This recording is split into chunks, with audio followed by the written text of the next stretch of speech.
মানে আমার শরীরে ওই জিনিসটা আঘাত করে নাই, কিন্তু যে একটা ধাক্কা, মানে একটা রাবার বুলেট বা টিয়ার শেল হবে, ওই ধাক্কাতে আমি মঞ্চের উপর থেকে নিচে পড়ে যাই। মানে ওটা প্রায় 5 ফিটের মতো উঁচা ছিল। পড়ে যাওয়ার সাথে সাথে আমার অ্যাক্সেসরি যা ছিল ভেঙে একদম 4 টুকরো হয়ে যায়।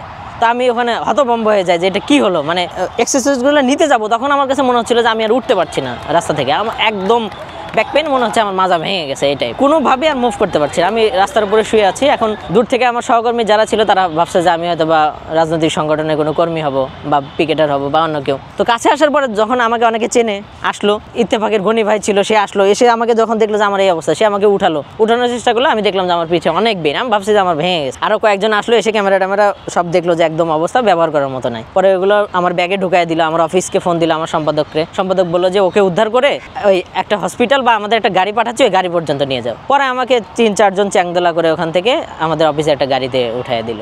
আমি মূলত হাই স্কুলে ওঠার পরে, ক্লাস 6 বা 7-এ ওঠার পরে এই স্কুলের সামনে একটা লাইব্রেরি ছিল, তো ওখানে যেতাম, ওখানে পত্রিকা পড়তাম, ছবি দেখতাম। মূলত আমি পত্রিকার ছবিগুলো দেখতাম। এরপরে আমি ওই পত্রিকার ছবি কেটে ডায়েরিতে রাখা শুরু করি। আমি চাইতাম যে ঘটনাবহুল যে জিনিসগুলো, যে একটা বড় সমাবেশ হচ্ছে ঢাকায়, জাতীয় দিবস উপলক্ষে একটা কিছু হয়েছে, ওইটা আমি কেটে, আমার ডায়েরি ছিল অনেকগুলো, ওটাতে গাম দিয়ে আটকায় রাখতাম। এটাই এক ধরনের বলতে পারেন একটা শখ ছিল, যে ছবি জমায় রাখতাম আর কি। তো তখন থেকে আমার একটা মাথার মধ্যে ছিল যে আচ্ছা, এই ধরনের এত জনরার ছবি, এত ধরনের ছবি আর কি কারা তোলে? এটা তো নিশ্চয়ই কেউ একজন ফটোগ্রাফার তোলে, কিন্তু আমার এলাকায় তো এই রকমের ছবি কেউ তোলে না। এলাকার ছবি বলতে বসতাম হচ্ছে স্টুডিওর ছবি বা বিয়ের ছবি, কিন্তু এই ছবিগুলো আসলে কিভাবে হয়, এটা নিয়ে একটা আগ্রহ তৈরি হয়। তো আমার কাছে ছবি ওঠানোর মতো কোনো ডিভাইস নাই, তাহলে আমি স্টুডিও থেকে ক্যামেরা ভাড়া নেওয়া শুরু করি। যে স্টুডিও থেকে একটা নির্দিষ্ট অ্যামাউন্টের ক্যামেরা ভাড়া নিলে ওরা হচ্ছে ওই চার্জার সহ দিয়ে দিত। একটা নির্দিষ্ট সময় পর বা 24 ঘন্টা বা এর বেশি সময় ছবি তুলে, ওই ছবিগুলো হচ্ছে, আমার তো তখন রাখার ডিভাইস ছিল না, আমি ওই ডিভিডি ডিস্কে রেখে দিতাম। তারপর হচ্ছে ওই ছবিগুলো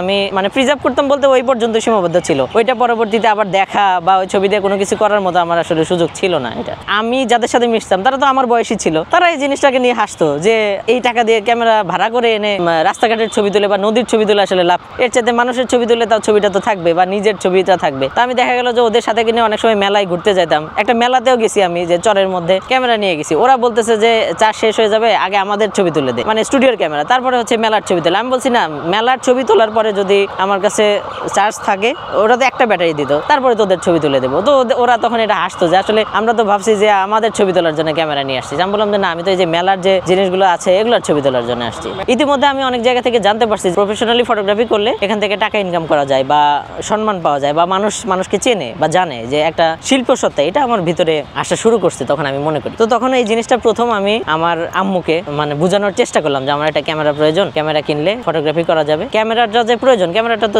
বেশ দাম, ক্যামেরাটা আমাকে কেন কিনে দেবে? মানুষ সাইকেল, তখন দৃশ্যমান কি সাইকেল কিনছে বা মোটরসাইকেল কিনছে, এটা কিনলে মানুষ চালায় বা এখানে যাতায়াত করে, এটা দেখে, কিন্তু ক্যামেরা কিনে আসলে কি হবে? এই জিনিসটাই আমাকে আসলে ফ্যামিলিতে বোঝাইতে হয়েছে যে ক্যামেরাটা কেন আমি কিনবো, ক্যামেরাটা কেন আমার প্রয়োজন। তো এটার জন্য আমার একটা যুদ্ধ করতে হয়েছে আর কি। যদিও শুধু আম্মুকে বলা হয়নি, আব্বুকে ধরতে হয়েছে বা আমার আঙ্কেলকে, আমার চাচুকে ধরতে হয়েছে, অনেকজনকে বোঝাতে হয়েছে আর এক প্রকার চাপ ক্রিয়েট করে এই ক্যামেরাটা নেওয়া। তখন আমি ইতিমধ্যে ফেসবুক জিনিসটা জানা শুরু করলাম, ফেসবুকে ছবি দিচ্ছে মানুষ। এর ধরুন কি হলো, আমি আসলে অনেক ফটোগ্রাফারের সাথে একটা কমিউনিটি তৈরি হয়ে গেল, যারা হচ্ছে প্রফেশনাল না, অ্যামেচার ফটোগ্রাফার, ফ্রিল্যান্সার ফটোগ্রাফার। তো আমি ফটোগ্রাফার খুঁজে তাদেরকে ফ্রেন্ড রিকোয়েস্ট পাঠাতাম প্রথম অবস্থায়। তো তারপরে হচ্ছে আমি তাদের ছবি দেখা শুরু করলাম যে আচ্ছা, এই ছবি এভাবে তোলে, তাহলে এইটা তো আমার এলাকায় আছে। আমি এলাকা ভিত্তিক ছবি তোলা শুরু করলাম, নদীর ছবি, দূষণের ছবি, বিভিন্ন।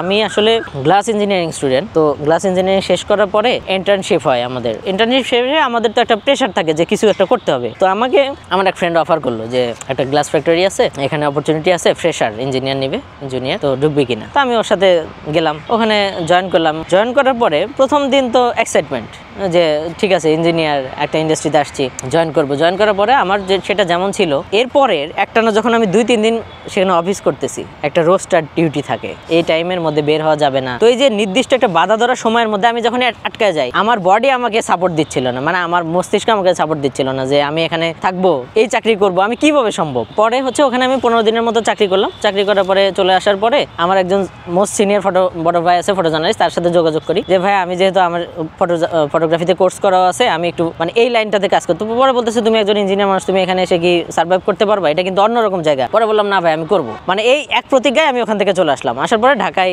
এক জায়গায় আমার চাকরি হয়ে গেল।